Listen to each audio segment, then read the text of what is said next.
It's Spoilerin time. I'm Tom Merritt. Welcome to a show in which we'll spoil the following shows: The Shield, Season 5, Episode 2, Better Call Saul, Episode 6 of the only season they've ever had, Powers, and The Unbreakable Kimmy Schmidt, Episode 2. I'd like to call in my co-host for the show, Brian Brushwood. Hello, it's good to see you. I am ready to dive in and tear this crap apart. Let's go. Yeah! All right, Scott Johnson is hanging around too. Have you seen any of the shows that we're talking about? I'm watching Saul. I'm seeing actually more of these. There's more here that I haven't seen now that I think about it. But that's okay. Yeah. We're gonna ruin some of these, so you won't want to see them. I have no problem We're with going that. to tear Scott Johnson's apart. I'm the unspoilable Scott Johnson. I don't know if you Well, let's start with that one. Unspoilable Scott Johnson, meet Unbreakable Kimmy Schmidt, Episode 2. Brian, my summary of Episode 2 is slightly better than the first one. Wait a minute. I thought you liked the first one better than the second one. Because I liked the first one better than you liked the first one. Yeah. But I liked the second one almost the same as the first one. No, I thought the second one was significantly. I don't even want to say it's significantly better, but it's significantly less cringy at parts. Like, there was just so much in the first episode that was distracting, because it's like, okay, I get it, you have to clumsily announce the settings and the characters and the relationships and their motivations, but it's like they just rattled them off. And but the second one, at least we got past that, and it actually felt like it was moving. And it's like, I still don't know these guys, but I almost kind of care about them. But I don't know. I mean, I got to remind myself, primetime sitcom, primetime sitcom, primetime sitcom.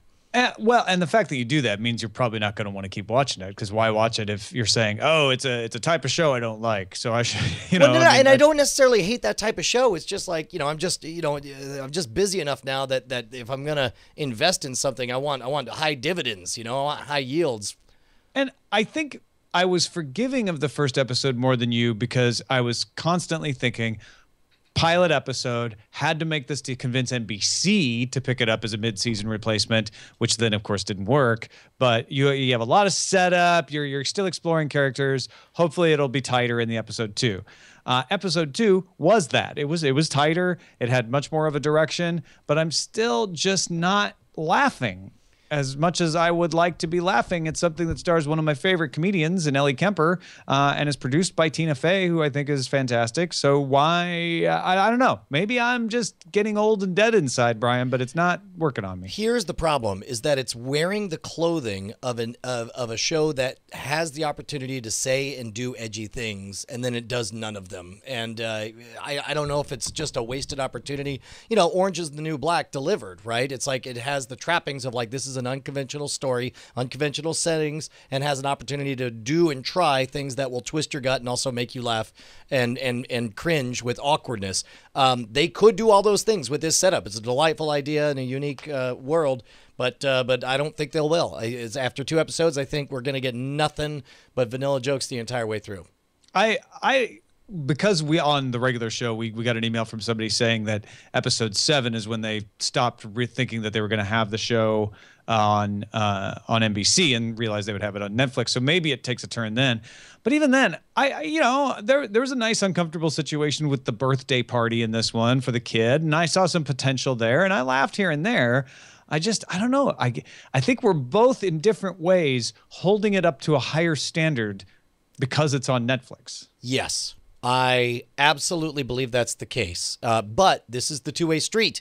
This is like, if you want to be HBO, you got to hold yourself to HBO levels of programming. And we understand you're just getting started, Netflix, but you have a reputation to maintain. And the way you do it is by continuing to hit home runs much the way HBO does. Does HBO have any duds, like something that would jump out at you and go, man, they sure misfired on that piece of crap? I don't know. Some people loved Lucky Louie. I did not. But that was Louis C.K. before Louis. It felt cheap and dumb to me at the time. But then again, now he's Louis C.K. and I am not.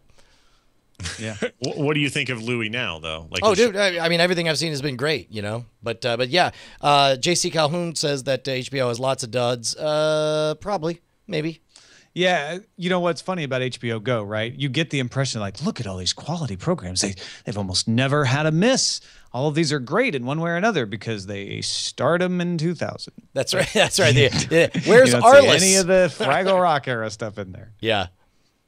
All right. Do you feel spoiled, Scott Johnson? I feel completely... No, I don't feel spoiled at all. You're going to have to try a little harder, man. Oh, my gosh. All right. Let's do it. Let's talk about Powers, the new show that is an original for the Sony PlayStation.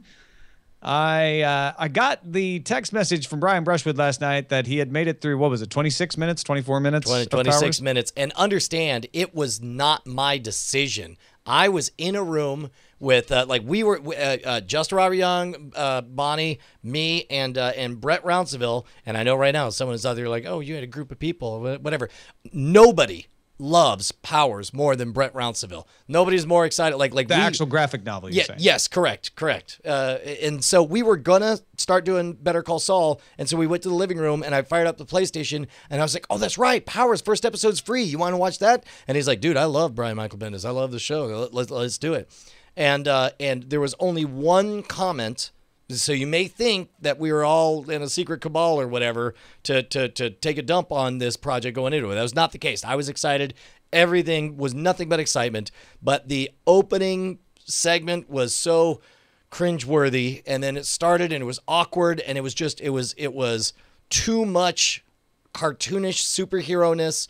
And then for some reason, they cast a mother and a son who are the same age for the grieving widow and children. The cinematography was awkward and flat. At times, it looked like they were on a high school play set.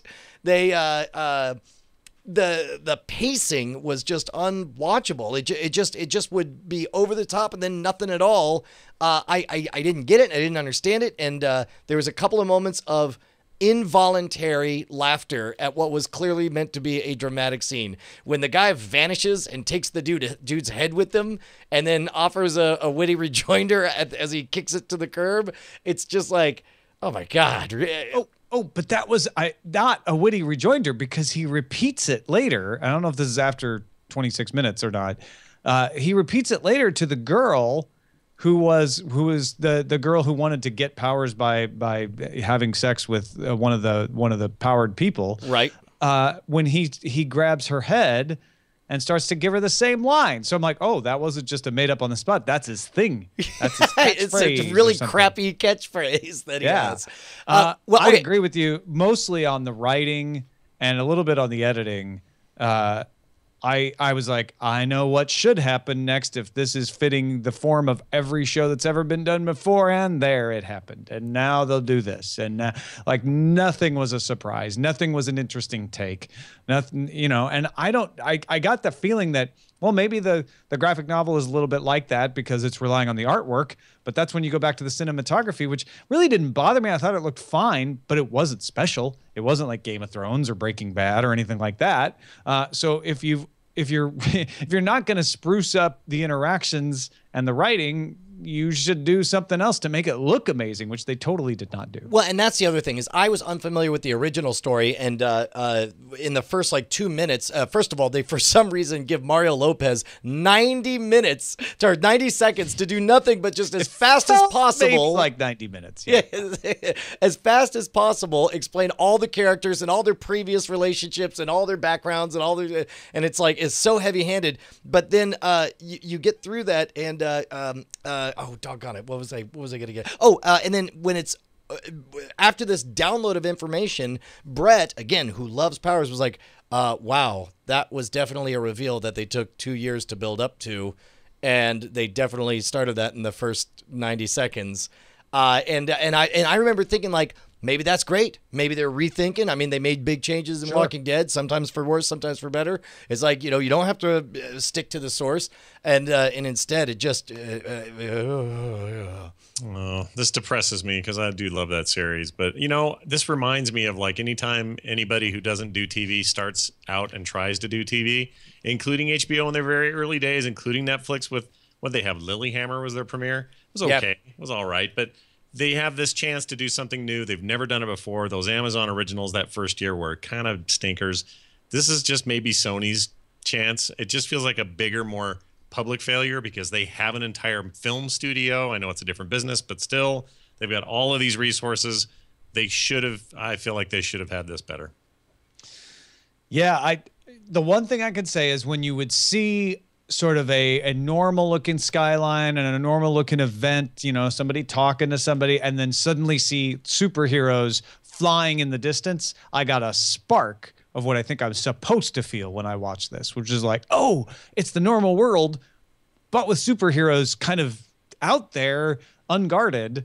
And I wish that I'd felt that more than just like for a split second here. All right, real quick, because we go the full distance. Neshcom, Bryce, Yes. Were you familiar with the comic book? I was not. So, and you watched full 2 episodes. 2 full episodes. Okay, and we only got halfway through the first episode, and I was fine with watching the whole first episode when I thought it was a 30-minute episode.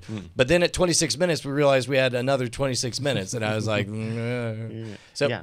So I did watch the first 2 episodes on PlayStation. My thing coming away from it was like, I don't know who this show is for, because it's written very on the nose. It's written very upfront. It's explaining to you with no subtlety and with nothing left to ambiguity, right? Like with the widow, right?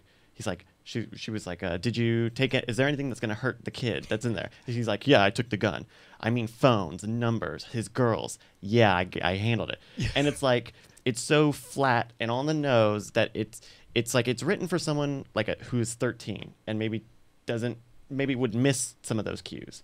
But the content is much more mature than that, I feel like. Yeah, no, that's a good way to put it. It definitely made the mistake of doing nothing but telling. Like, there was nothing that you didn't learn that you weren't flatly told, this is what he used to be. He used to do that. He's conflicted about these things. Yeah. Anyway. I used to have the powers, and now I don't have the powers, and I want to bust the people with the powers. Oh, what's it like to not have those powers anymore, Tom? Stop asking me that, because I'm clearly uncomfortable, because I'm telling you to stop asking me that. I want powers really bad. I'm willing to do anything for them. I bet you are, but you don't know what you're asking. I'm mad. I'm going to go buy a candy bar. That's actual dialogue from it. And the idea word for word dialogue. No. Yeah. Bryce, that's interesting because when you said that, I realized, oh, you know what? When I watch Star Wars Rebels, I know this is designed for an audience that's 7 and up. And so I forgive greatly some very simplistic dialogue and construction because I love the world that they're building around that. So if they came and said, yeah, powers aimed at 13-year-olds, that would be fine. But yeah, clearly this is not that focused on that. It doesn't feel like I'm watching a young adult show. Right. Yeah. And what you were talking about earlier about saying going halfway through the episode, like, I know what's going to happen. That doesn't turn. It's going to, he shows her the tower and the episode ends at her at the tower. It's all very obvious. Yeah. All right, let us move on to Better Call Saul, episode 6, or should we call it Better Call Mike, or Better Get to Know Mike, or what I thought, which is like, this is what I was hoping they would do is let's get into some backstories of more than just Saul. And wow, did I get more than what I was hoping for? Oh my God, it was astonishing. It's again, as Justin put it, like, hey, remember when Breaking Bad didn't stop and we just kept getting new Breaking Bad episodes just about other parts of the Breaking Bad universe? That's pretty rad. Saul or Jimmy McGill shows up for like 5 seconds in this episode, and it's, again, this is what's great. And we watched this right after watching the first half of Powers. There was no explanation. We were tossed in, left to figure out with nothing but pictures, no dialogue. He's hurting, he's injured, he's traveling somewhere, he's in conflict, and we're piecing it together as we go along. And then we get moments of genuine surprise and delight. I love the fact that that they sort of pushed pause on the series and said, how would you guys like a fabulous 1-act play? Here you go. Boom. Yeah. Well, and it is that, but also is not done in a way where you're like, well, and that's the story of Mike Ehrmantraut, everybody. Thanks for playing. We'll never see him again, right? I mean, you're like, oh, now I understand so many more things about him, but how is this going to fit in to what's going on with him and Saul, and how does that lead Jimmy to become Saul? It adds so much fuel to the fire at the same time. They could have gone awry and made it just a one-act play, right? But they left so many trailers, leading the tendrils or whatever, leading into the current storyline of Better Call Saul, as well as the Breaking Bad storyline, just elegantly done. Well, I actually wonder if we're going to get that, because the tease for next week, I don't know if you guys saw it, is that it shows some stuff about Chuck. And I wonder if we're now going to get something like that for Chuck McGill, which would be interesting because he's not a character we know from anywhere other than Better Call Saul. Right. Yeah, I'm very interested in what they do with him, because I find whatever's happening there completely and utterly fascinating. I cannot look away from his character and what he's dealing with right now. And I know that's going to be flashback heaven whenever we get to see what's going on with him. So I'm pretty stoked about that. Well, here's what was amazing to me from a character point of view. Part of what made this so powerful is it's as though they set up a half-decade-long con with the character of Mike Ehrmantraut. We've got very few hints that he's a person capable of love. We know he's professional. We know he's stoic, and we know that he gets stuff done. And we see a little bit of kind of taking care of Jesse during Breaking Bad. But that moment when you see the dam break and you get a glimpse of a father who lost the single proudest achievement in his life, and he loses it, in that moment, you know what he's thinking about as he sits there dying on that riverbed in Breaking Bad, and it's like, I've never experienced this in any of the shows, but it's like, if I was watching alone, I would have been crying, but in the room, I only got choked up. Like, it was like that emotion and rage at the very intimation that he was any kind of dirty cop. It was amazing. I loved it. Well, and it was so classic Vince Gilligan in that nothing was simple about the story, right? And this is the opposite of Powers. This is this guy whom you're like, oh, well, maybe Mike was good as a cop, and then he turned bad, and then you find out about his son. I'm like, oh, maybe his son turned bad, and he was upset, and that's what turned him bad. And it's like, no, opposite. Son was good, Mike bad. Mike convinced son who was good to be a little bad, still got him killed. Like, not the classic scenario at all, but still totally made sense. Yeah, I'll tell you what else is also classic Vince Gilligan is the fact that you have that moment where he blows up and then marches out the door, and you think like, oh, this is going to be like set up a runner, like, he's going to have to come back and get the rest of the story with his daughter-in-law later, and instead they're like, nope, right now you get the entire story of how he killed him, and then right now you watch him turn around and spill the beans and essentially ask for forgiveness. I mean, it was so satisfying. Total goosebumps. Yeah. That's when I guess I knew this whole season was good. I've enjoyed every episode. I love all of it. But I think I knew that it was going to be special this episode. Like, it's not like I wasn't entertained. I mean, think of it as the opposite of shows where it takes forever to ramp up. It's like, no, this is great. Oh, no, that one's good too. Oh, this episode's great. And they've been able to inject all this humor along with the drama. And then came this episode and you went, okay, now this thing's going the full 7 years or whatever it's going to be. And it's going to be this must-watch thing I have to see all the time. It's like they just earned a spot right up there with where Breaking Bad was for me with this single episode. And that's not easy to do with a new show like that. By the way, a fun trivia fact for those of you guys who enjoyed hacking the system. In one of the first specials we did, we show how that it's possible to break into a car using a piece of string, but we were prevented from saying exactly how, I'm sure for liability reasons. So it was a bit funny to go back and forth of like, well, we can't show it. It was like, but it's so good. And then instead, like, here we are watching this piece of fiction where it's like they, in vivid detail, show exactly how that string pulling, opening the car door hack So works. that was realistic, because I was wondering, like, it looked really like, wow, I guess that would work. Yep. So it totally does work. No kidding. Yeah. That's amazing. Side note before we transition to The Shield, Benito Martinez episode of Firefly happened to be on my iPad during my plane flight to Austin this weekend, Brian. So I watched it again, and it was really weird to actually look at him and go, oh, wait, that is Acevedo. So I'm telling you, it's all one story. He later becomes a robot space fugitive overlord. So, yes, let's finish up with The Shield, Season 5, Episode 2. Brian, all I'm going to say is like, this is why people don't like season 4, because season 5 happened. So far, only 2 episodes in, but this show is tight. They have found their rhythm. They are running. There is not a moment to breathe in any of these episodes. And I loved season 4. I thought the stories were great. But I'm having a hard time like keeping up with everything that's happening. Vic Mackey is on a knife's edge that he doesn't even know he's on. You've got Lemansky, Forrest Whitaker's character, has now convinced to wear a wire, but Lem, smart guy, pulls the wire, warns Vic, wants an answer, gets the answer without Vic having an answer, and that's just the main thing going on. Meanwhile, you have Wims just sort of like giving up on life, and Wagenbach trying to figure out like, hey, come on. Oh, this is the moment.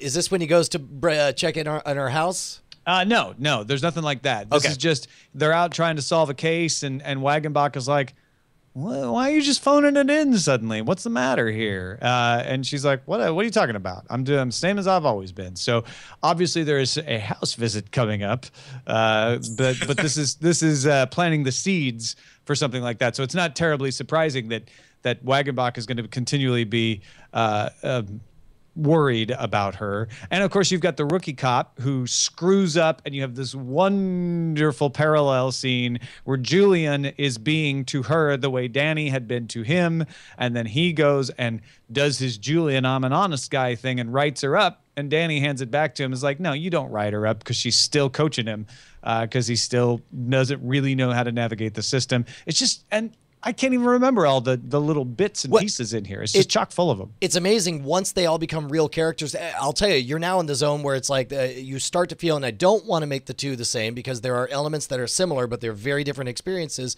But you get the Wire effect where you are now swimming in a real universe with real characters that you believe in, and you can't, it becomes harder to articulate what is special about this moment. It's not just that he did this thing, but it's this guy who cared about this girl and was in this situation because he did it. That's what's amazing. In fact, at one point, involuntarily, I was like, wow, that scene there just really felt like The Wire.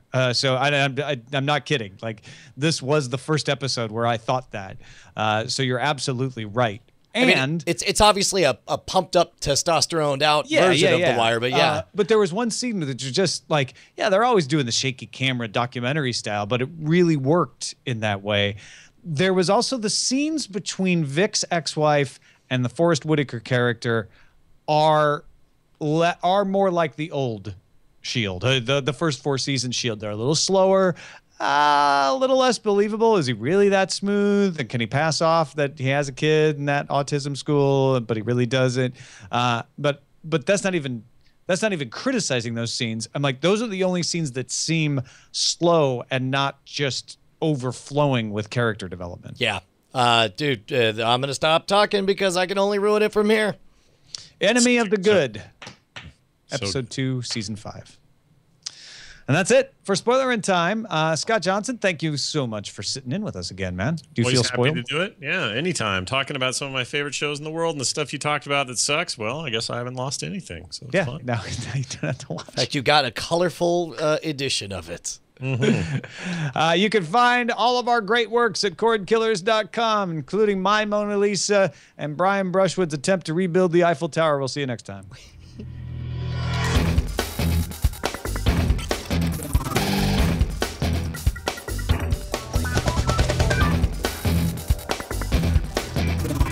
Diamond Club hopes you have enjoyed this program.